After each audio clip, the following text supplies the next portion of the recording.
We all are wired to want this. We all have this innate desire to have a great life in every area.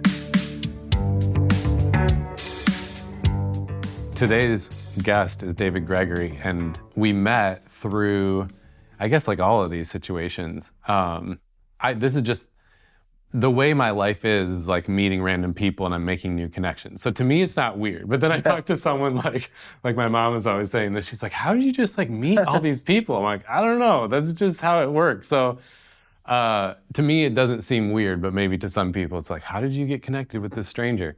Well, I met someone named Nikki who is leads a podcast network, and we were talking about maybe being part of their network. And so we were connecting, and she was learning about Greenhouse and what we do in this podcast. And it's one of those conversations where I'm talking a lot, she's listening, but a grin like starts to form and get bigger throughout the conversation.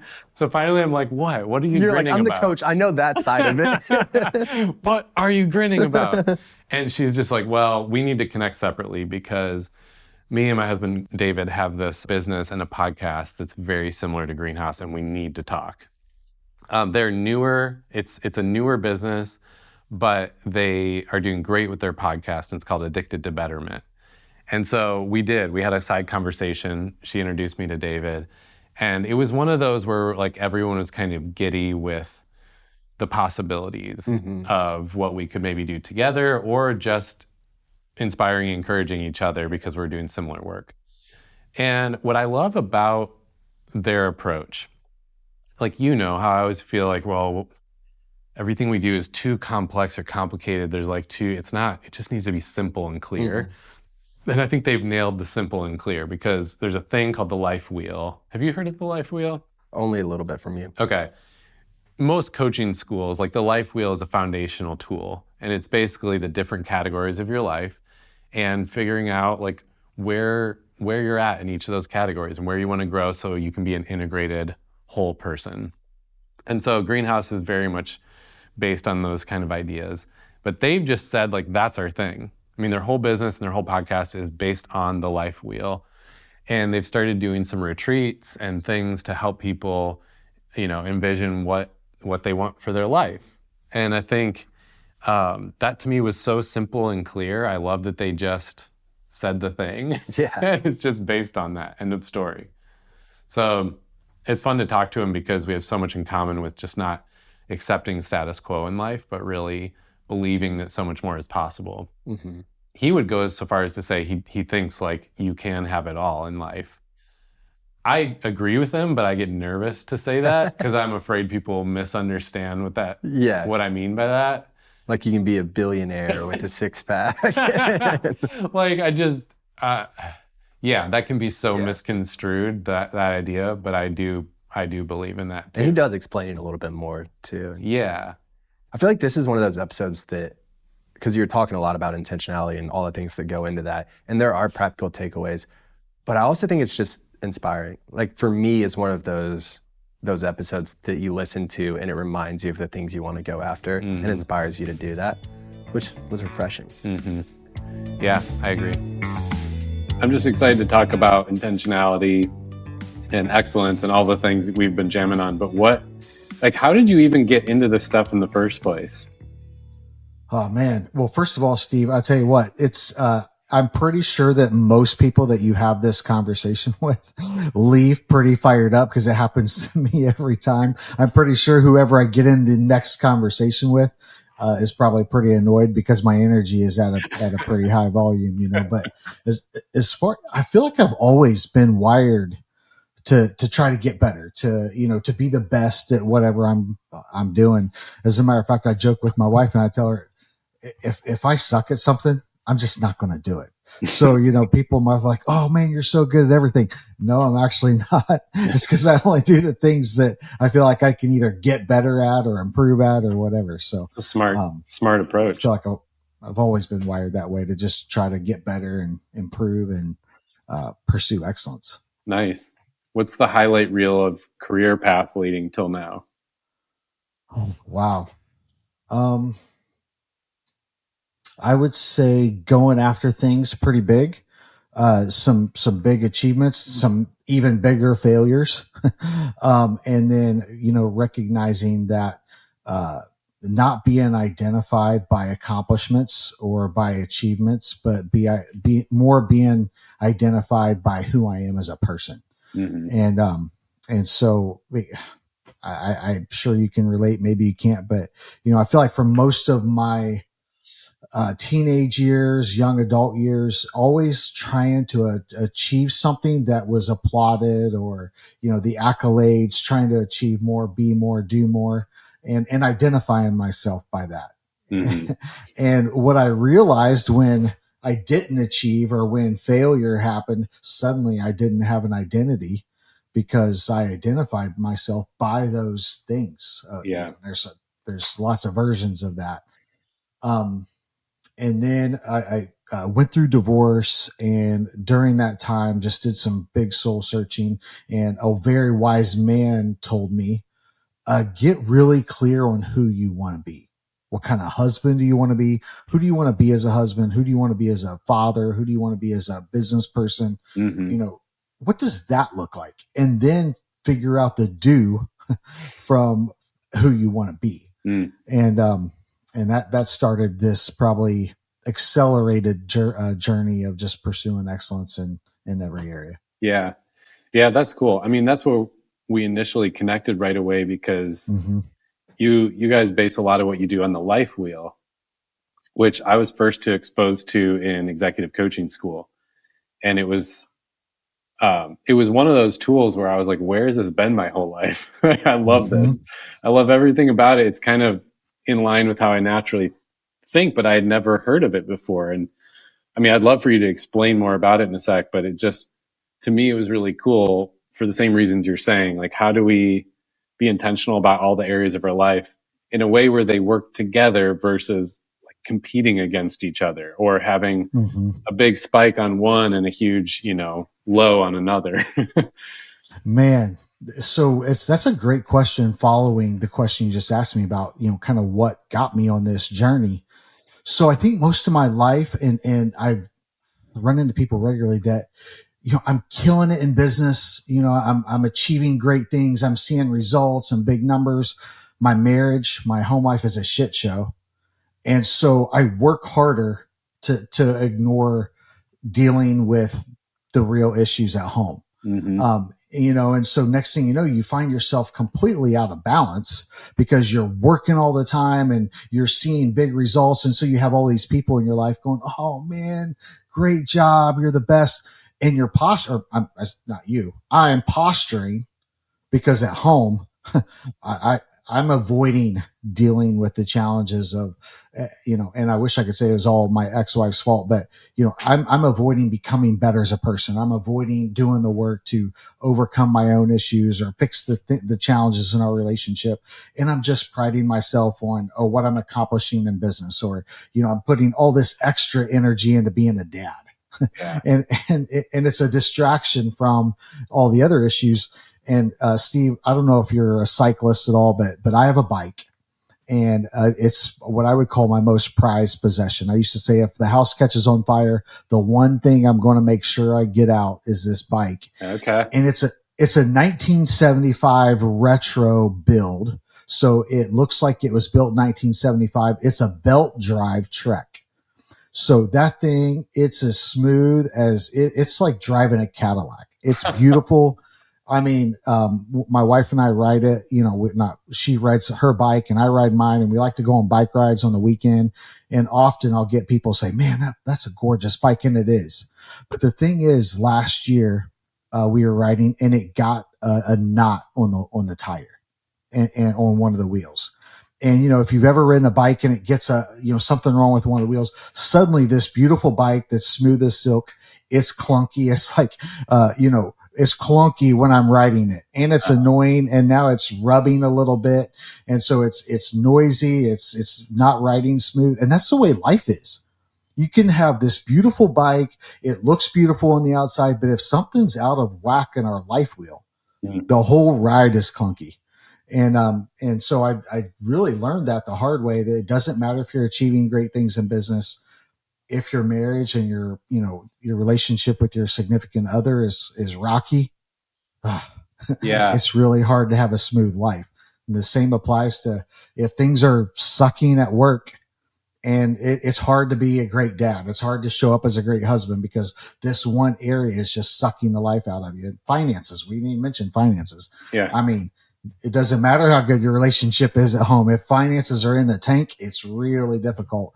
And so that really kind of accelerated this life wheel journey and diving into that to be great in every area. Yeah.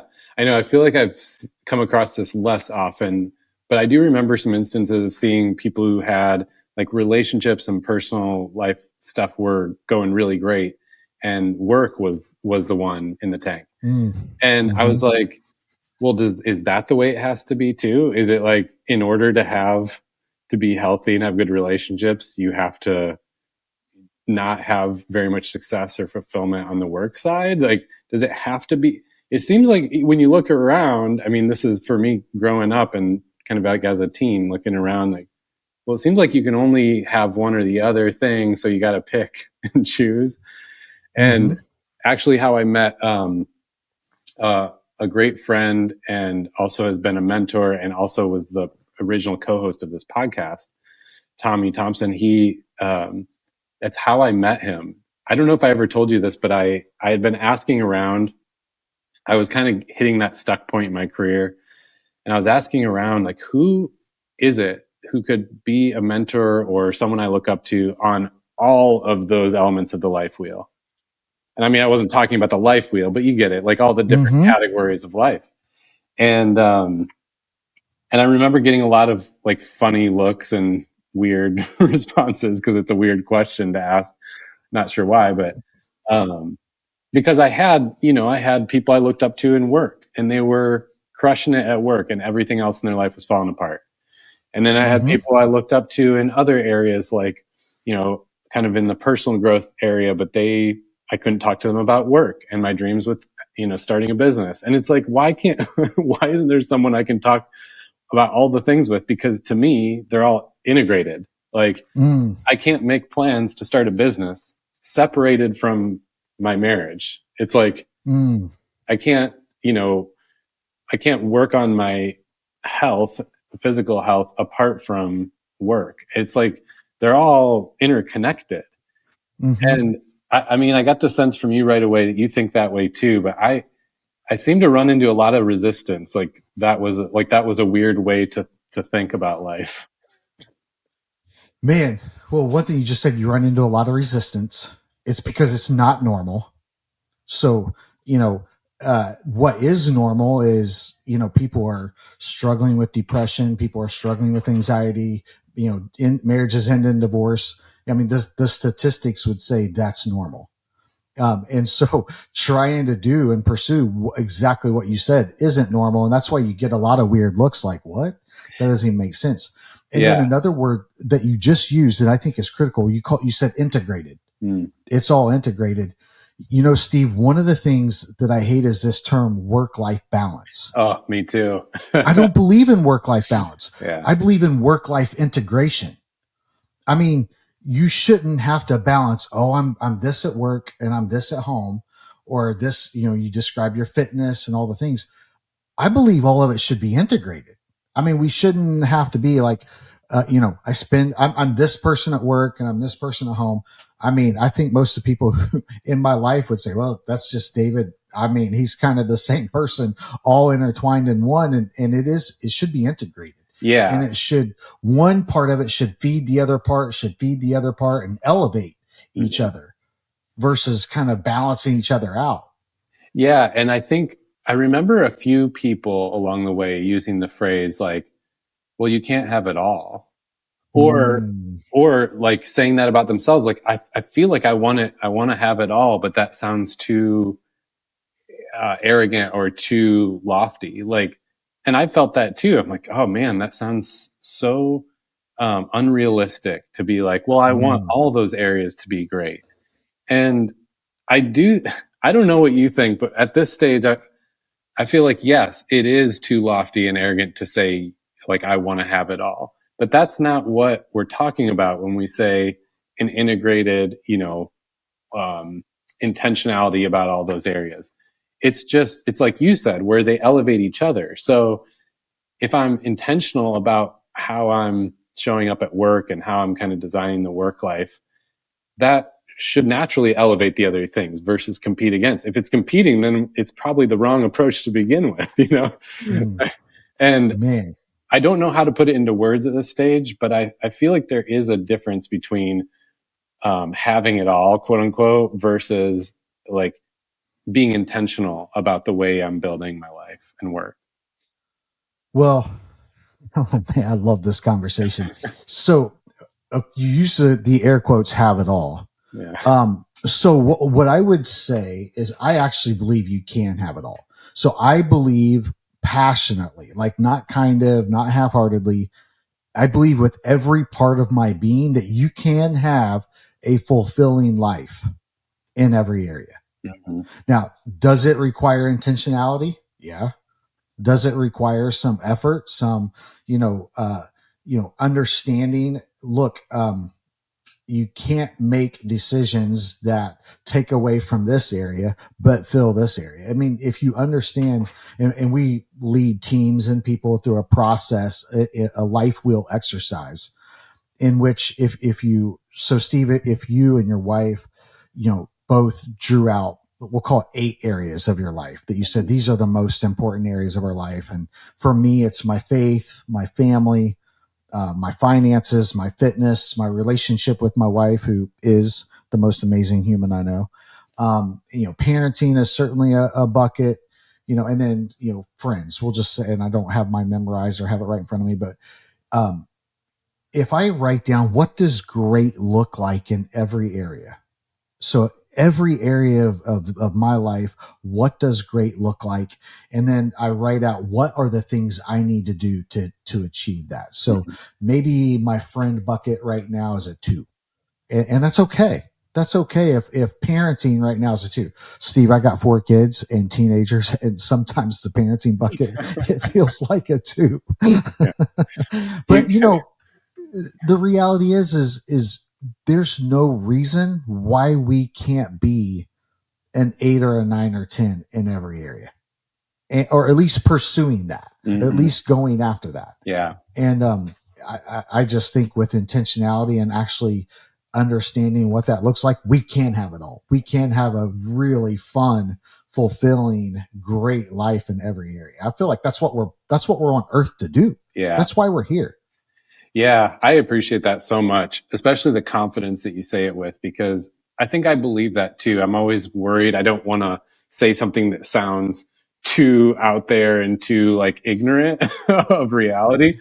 I mean, you and I both have been through a lot of hard things, and we get it. Like, life isn't just easy. It doesn't just go perfectly.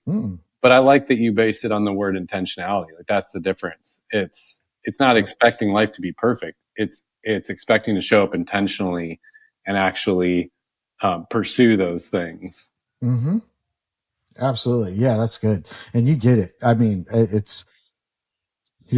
love what you said. It's not easy, and let's just be honest. You don't see anybody achieving anything successful, doing anything great, and it didn't take effort and intentionality. So, if you're a sports fan, as I am, let's just be honest. Michael Jordan is the greatest basketball player to ever play. If you happen to disagree with that, I'll just go ahead and jump off the show now. There's no reason to talk.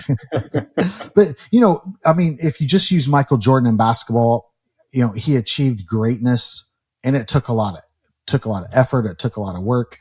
If you achieved great wealth, you didn't get it accidentally. It took intentionality, making some right decisions, doing some right things. It's the same way in every area. Yeah. But you can't have that in every area. Well, that's a good example, because finance, obviously, that's a big one for people. So I think the default in our culture, if you're ambitious and you want to have some level of success, the default is, I need to make as much money as I possibly can. And so again, if we do this without thinking intentionally, and it's just we're just on autopilot, then what we're going to do is we're going to constantly chase everything that pops up that could possibly get us the most maximum amount of money. Mm-hmm. And so, yes, that is going to hurt the other areas of our life because we're not giving those attention. But like intentionality doesn't necessarily mean the most possible money. It's like, well, I want to get to X amount of money. Cool. That means I am going to balance those pursuits with the other things versus Mm-hmm. just giving all my attention to making as much as I possibly can. And then, of course, we know where that leads. Like most people who actually achieve that, super depressed or, feel like there's this huge dropout because they didn't have any vision beyond that money of what they want to do Mm-hmm. with the money. Right. Wow. And it's like, yeah, I think that's a good example of where it's the difference of intentionality versus just saying, I'm trying to go, on autopilot. But Mm-hmm. I mean, how does it show up for you or people you work with? Like, do you, that's a big question, but are there certain like examples that jump out to you? So, I think it's like anything else. If you try to be excellent, you're going to, in anything, you're going to have two sides. You're going to have some people who are like, "Ah, that's ridiculous, constantly throwing shade. And then you're also going to have people on the other side who are inspired by that. So just right before I got on the show with you, I was talking to a colleague that I work with, and they were sharing with me some things they've changed in their life, some things they've added, like morning routine. I'm a big proponent of morning routine. Mine is, Steve, I'll be real with you. I'm a shit show if I don't go through my morning routine, and I can achieve some measure of success if I force myself to stay committed to the things that I know help me be great. And so I've shared that with a lot of my colleagues, and one was, telling me how she has changed her morning routine and done some journaling and some meditation and, some quiet time, and how she's like, man, this has elevated my relationship with my husband, and I'm better at work and just all the things. And, so I feel like, we all are wired to want this. Mm-hmm. We are all have this innate desire to have a great life in every area. You often see, and you just touched on it, people who achieve massive wealth and are miserable because they're lonely, they're alone, or they've, lost friends along the way. But if you are intentional about what the whole life greatness looks like, now you're kind of, you can still go after the wealth that makes that is integrated with all the rest of your life. So you have a fulfilling life in other areas, and you're not missing out on kids' sports or relationships or whatever it might be. What is your take on this? Just hit me. Like a lot of people say this in the context of this kind of conversation, I think a lot of people get stuck feeling like, oh, well, it's too late for me, or feeling bummed that they wish they would have made these choices or directions earlier. And I mean, it was one of the things I thought about when I first started listening to your podcast is how cool it is that you did, in some ways, like a total pivot around this intentionality at a time in your life when some people could feel like, oh, well, I can't change the direction I'm going in. I mean, what do you? Deep question. Yeah, I'm just curious your perspective on that. Well, it's so cliche. It's never too late, right? We hear that all the time. It's super cliche. I think the reality is we all feel this. Some moments where we're like, man, I wish I had learned this earlier. Man, I wish someone had told me this a long time ago. So I work with business owners, and I was in business most of my life, and often I'm sharing something with them and I think in the back of my mind, I wish someone had told me this when I was 22 years old. Yeah. Wow. My life would have been so different. One of the secrets to a healthy life is, forgetting the past, living in the present. Life can only be lived in the present. Ironically, it's all we have is this moment. And so we hear that all the time. It's so cliche where, be present, be in the moment. But the reality is if we hang on to the past and live in the past, nothing can be changed in the past. and we really have no control over the future tomorrow. All we have control over is the moment. So if I take everything I learned from the past and make this moment the best I can this day. My wife and I have a saying that started back when she was going through some really challenging health issues. And she just woke up one morning and she lost vision in her eye, and it messed with her. And all she had was vision in one eye, and she was kind of going through some really dark, I'll call it depression, and just, some really challenging things. And one day I made the comment as we were preparing for our day. I said, "Hey babe, just win today. Just focus on winning today." And as we kind of adapted that mantra in our home, and then realizing of how effective that was in every area of life. If we just focus on winning today, we know what we're trying to accomplish in the future. We know what our goals are for the year. We know what our goals are for the month. But if we just simply focus on winning today, not worried about what happened yesterday, the disappointment or the mistakes or the errors or whatever, and we just win today, the compound effect of that, man. And I tell you what, I wish she was on this podcast with me, because she would tell you, and she would probably get emotional about it and say, man, really just owning that mantra and saying, okay, I'm just focused on winning today. It got her through that health challenge and into a much better place. And she still struggles with vision in her eye, but she's in a much better place, and she's, super peaceful about it. But adapting that mantra in life, just win today, just focus on being the best I can today, on being the best father, the best husband, the best business person, the best podcast partner, whatever it is, just win this moment. And that's it. I love that. I love it because it gives that zoom out and the zoom in, like the combo of talking about something like a life wheel and how you want to design all the areas of your life. That seems super high level to some people, or like way too out of the realm of daily life. But it gives you direction. And then what you're talking about there is more in the day to day. How do you actually apply that big lofty stuff? And it's kind of both work together nicely. It's like if you only had the day to day without any direction, you wouldn't really know where you're going. If you only have the high level without some of that day to day, then it's hard to get there. Yeah, I was doing this life wheel exercise with a group recently, and I started out by saying, so I'm in Indianapolis, Indiana. It's God's country, most beautiful place on earth. I'm kind of joking. I'm being sarcastic, but Indianapolis, it's a great city. I love it. And my wife and I live in Indianapolis. I also love Southern California. And if I got in my car after we got off this podcast and I said, hey babe, we are going to Newport Beach, California. It's one of my favorite places on earth. That drive makes my head hurt thinking about driving from Indianapolis, Indiana to Newport Beach, California.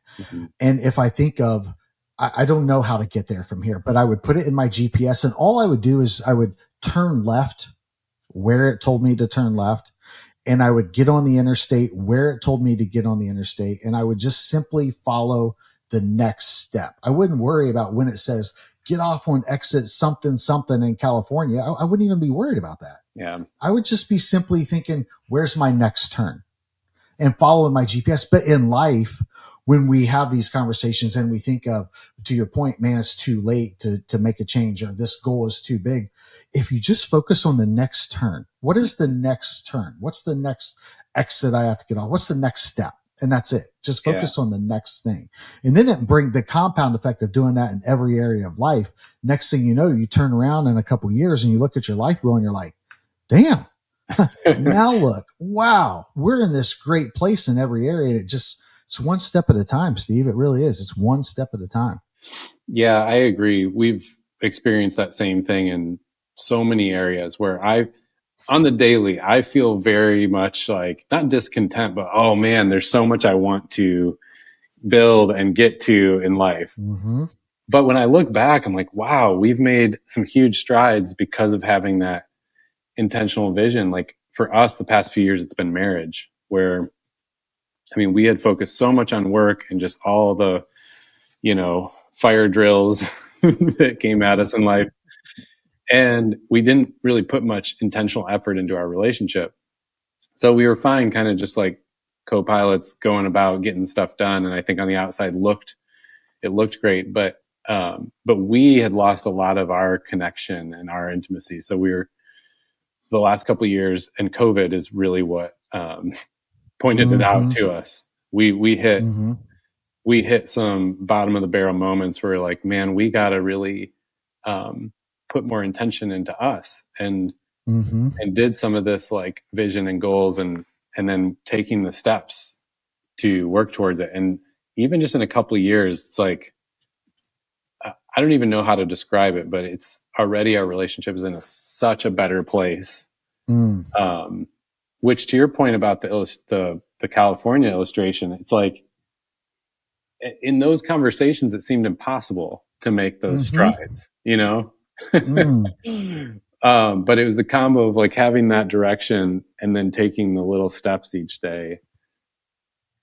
Man, what you just said, if every married person listened to this, podcast, would think about what you just said and apply it to life. So let's just be real. Marriage is probably one of the hardest things we do in life because it takes so much intentionality. It takes grace. It takes forgiveness. It takes checking our ego at the door, all the things, right? So it's hard to do that consistently.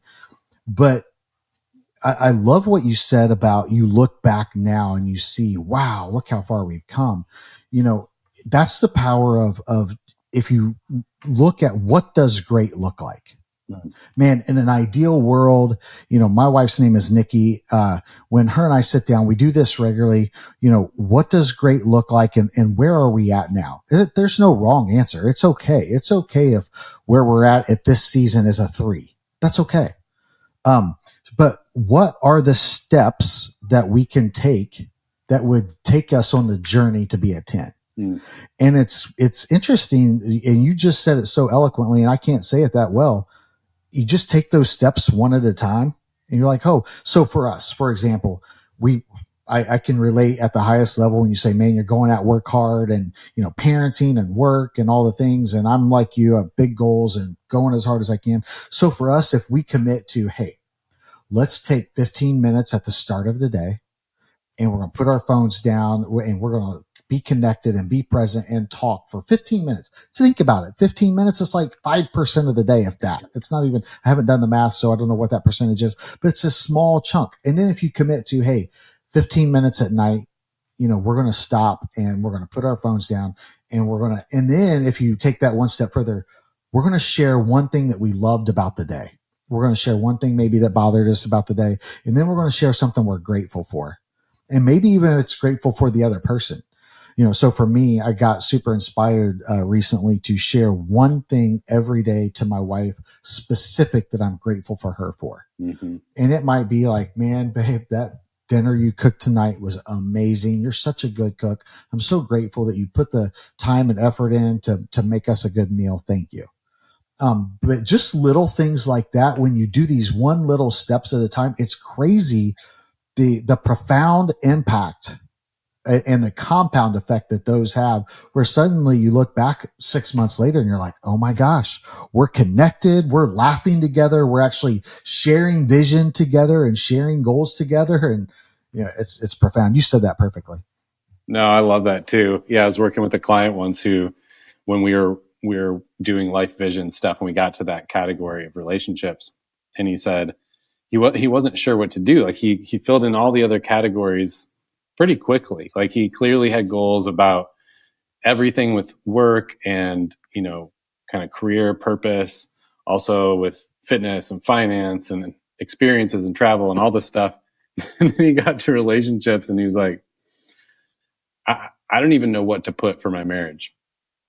And I shared this idea that had kind of come up recently. I was like, what if the goal there was that it felt like you were first dating again?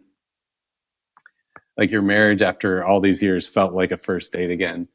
And we kind of started talking about that, and he got excited because he was realizing like, oh yeah, all the areas where it doesn't feel that exciting and connected anymore, because you're just, doing all the things. And of course, then it got a little sad after that, because he's thinking, well, how in the world could we ever get back to that place? And of course, since that conversation, they actually have in many ways gotten back to that place again because of the small steps. It was like, okay, here are some goals, and then some small things like you're illustrating, that over time that compound effect leads to it. But I mean, I was excited to hear you guys do this retreat, and you work with clients individually as well. But what does that look like to start doing imagining what does great look like?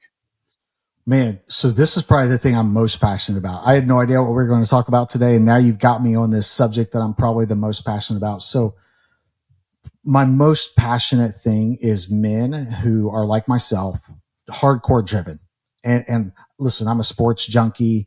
I love to play golf. I love to work out. The gym is my sanctuary. I love being a dad. I love hanging out with my boys. So, and I'm very driven to achieve big things in business. So when you put all that together, it's like, oh man, my relationship. And I feel like most of us kind of take a hall pass or the easy way out in our relationship. And so I'll share this story. I was recently kind of similar to you. I was talking with a colleague who's a business owner and a very successful one. And in the course of conversation, he started sharing how his relationship was kind of exactly what you said. Like, it's just a struggle. And I asked him a very pointed question. And I was like, when is the last time that you sat down and had the same intentionality, the same purpose with your wife as you do your biggest client?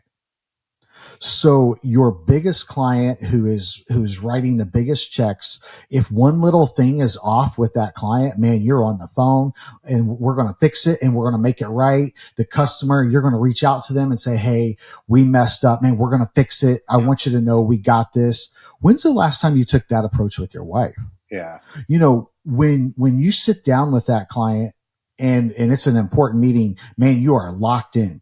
I mean, you're sitting down and there is zero chance. Imagine, I actually asked him this, and now I look back when I think I can't believe he didn't kick me out of his office. But I said, you and I are sitting here talking, and I can't imagine there's not a second that you've thought, I think I'm going to turn on the TV and watch the TV for a second. There's no way. You're going to sit here because we are locked into this conversation. When's the last time you gave your wife at dinner that same presence, that really asking questions with purpose, trying to get to an end goal and trying to achieve that commonality? And man, he took it very well, gratefully, and he actually had texted me just recently and was like, man, I really took that to heart and made some of those changes. And we're all guilty of it. I'm not sitting here acting like I have this all figured out and I do it perfectly. I have to remind myself of this stuff all the time. But the reality is, the grass is greener where we water it. It's not greener on the other side. It's simply greener where you water it. And, in business, when we try to, have employees that we want to get engaged, and we sit down and have one-on-ones and we ask these questions and make sure they're feeling good about their work, or, our clients, that we make sure, hey, they're in a good place because we don't want to lose the business. If we just took that same intentionality with our relationship, it's amazing just the natural progress that it would make, because it's where we're giving attention. That's it. Yeah. We had that same realization, especially around the planning and the rhythms, like same exact scenario. I mean, look at how, we all focus on creating successful teams and being high performing teams. And what do? Like, we have meeting cadences and we do strategic planning, and we have all these different tools and rhythms and ceremonies and things, all just to make it effective. And then you look at your personal life and it's like we do zero. I mean, a lot of times we do 0% of that. And yet we expect the hardest thing in our life to go really swimmingly without any effort. And we started joking around with this, but now we seriously have our own strategic planning offsite and these things that sound, and it's it's kind of on purpose. They sound too business, but it's kind of a joke. No. That's actually what we need in our relationship if we want that to be crushing it to the level that our work is. That's right. You know, man. So like I said, this is something I just love talking about. So if you think in terms of a business relationship that feels off, whether it's an employee, whether it's a boss, whether it's a client, the relationship feels off. And next thing you know, you sit down, close the door, and you have a conversation, and you leave with a bro hug and oh man, I really appreciate you. You're doing a great job. And you leave and you're like, oh man, this feels so much different. It's the same in our relationships. To your point, it feels very businessy to say, hey, let's sit down. We're going to have a talk about these things. And it's bullet pointed out. Here's what we're going to talk about. But the effect of that, of having this conversation and talked about mutual things that affect both of us, and we've both been heard, suddenly you feel connected. You feel your relationship is stronger. And then it moves on to now you're laughing together. Now you're, loving on each other because these things are out of the way and you've had this shared interest. I'll call it meeting, talk, whatever, but it's amazing just the effectiveness of doing those same things in our relationship. You nailed it, man. You should be teaching this stuff. Well, I mean, it's funny to me because to me, again, it's the life wheel concept. Like I had someone ask recently, like, well, you guys pivoted at Greenhouse. Now you're talking about like relationship stuff a lot. I'm like, no, we always have been. It's like you are a person in all these areas of your life because we could take the same conversation and lay it over team effectiveness in the workplace. It's like we do the same thing. We spend all our time on the work and then we wonder why the team is dysfunctional and everyone's unhappy and leaving and hating it. It's like, because you put no effort into how we work as a team. And we don't have rhythms and cadences to communicate and to hear and understand each other and to learn personality types and to talk about feedback. And it's like, well, no wonder it's totally dysfunctional and blowing up because you spent all your time in spreadsheets and reports and meeting report outs and like doing the work and never thinking about how we do the work. So That's so good. For me, it was like day one starting Greenhouse. I implemented all the culture stuff first. I was like, making money doesn't matter if we don't actually have like those things in place that keep it happy and fun and productive. And it's, and so to me, it's like, well, those are all the same. I mean, whether that's with your marriage partner or your business team, like it's the same stuff. Absolutely. Man, so it's funny. You just asked about a couples retreat we did. So here's what I'll tell you. We are not therapists. We're not psychologists. We might be psycho, but we're not psychologists. But we're not therapists. We're not trying to dig into people's, feelings and that's not who we are. But what we do, people would ask, what's the purpose of this? So one of my friends is he's a dude just like me. He's a sports guy, very successful. And he's like, I'm not into talking about my feelings. And I'm like, bro, you're going to enjoy this. Just go. And it's funny because what we talk about is alignment. Not, oh, hey, the love and respect and all that. We're just simply talking about if people are aligned and, you're already married. So you obviously liked each other or loved each other or thought each other was amazing at some point. We're not trying to get you back to that. But what we know is that doing this and understanding each other's why, like you just described personality. We personally believe in a discovery called the why discovery. It's the why.os discovery. And so we, as couples, we did that. And then we talked about, we help people write mission statements together, vision statements. So, I mean, as a shared vision statement, we do that as companies and organizations. Yeah. And it's crazy how much intent and thought and money that we pay to craft the right vision statement as a company. But yeah, it was funny, of all the couples that were there, none of them, they were like, this is so new. It's like, what? It's so profound thinking about doing a vision statement as a couple. Yeah. But we made couples go together, go off on their own, craft their own vision statement. And then we ended with, so we did the life wheel and we had each person, each couple together, write out their life wheel and then talk about what does great look like? What would it take to get there? And then we ended it with each couple doing a creed. So they would write out, hey, this is who we are as a couple. And I'll tell you what, so none of that is like profound psychologist therapy type stuff, but it's interesting. 100% unanimous. Every single couple was like, man, this was life-changing. It was because they left there with shared mindset, shared vision. They're in the boat rowing the same. They row in the same direction, going the same speed. And they know where the destination is, a shared destination. And the power in that as a couple, it's profound. Yeah. It's free. It's actually liberating. It takes a lot of pressure off the relationship. Oh, yeah. That's just so exciting to me. I mean, I think the more I get into the leadership development and career coaching side of this work, the more excited I get about couples being on fire, because I think I've experienced it too. It's like when we are in sync and when we're at our best, I mean, I can conquer the world at work. It's just like, okay, that's not even a question. It's when we're struggling in our relationship that everything else drags down. And I think, to me, it's not ironic that we landed on this part of the topic, because it is, to your point earlier, like it's the place that tends to struggle the most or kind of get the left behind. It's like we have to put even more intention on it, because we're already used to putting lots of intention into our work and fitness and things. I also didn't expect that we would like hone in on this aspect of the life wheel stuff, but I love it because it's also my passion. I mean, I think those retreats you guys are doing are so important because it's the core of it, and it's also the part that fuels everything else. But yeah, for some reason we got to this place where we don't put intention into it and then expect it to be great. It's like, I don't know. I don't know why. I also feel like, man, it took us so long to realize some of this, but I'm excited that now we're taking some of those steps toward the intentionality.